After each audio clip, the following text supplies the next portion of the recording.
Hi friends, ఈరోజు మనమైతే ఆలూతోని పరాటా చేస్తున్నామండి.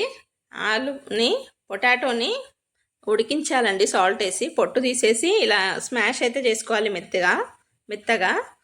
ఇందులో పచ్చిమిర్చి ఉల్లిపాయలు అయితే వేసుకుంటున్నాము. అందులోనే కొంచెం ఉప్పు అంటే మ్యాగీ మసాలా పాస్తా మసాలా అదైతే వేసుకుంటే కొంచెం పుల్ల పుల్లగా కొంచెం కారం కారంగా ఉంటుందండి. కొంచెం కారం కూడా వేసుకొని కొద్దిగా సాల్ట్ వేసుకొని ఈ మిశ్రమం అయితే రెడీ చేసుకుందామండి. అలాగే గోధుమ పిండితోని చపాతీ పిండిని ప్రిపేర్ చేసుకుంటున్నాము. ఉప్పు కొద్దిగా జీలకర్ర వేసి ఇది రోటీలాగా చేసి పూరిలాగా చేసి ఈ మిశ్రమాన్ని అందులో స్టఫింగ్ చేసి రోటీలాగా చేద్దామండి, పరోటా టైప్లో. ఇది అప్పుడప్పుడు చేసిస్తే పిల్లలు లంచ్ బాక్స్లో కూడా పెట్టవచ్చు, స్నాక్స్ లాగా అయినా తినొచ్చు అండి, ఈవినింగ్ టైంలో అయినా.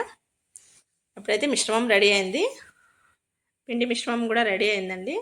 ఇప్పుడు పూరిలాగా చేసి ఇందులో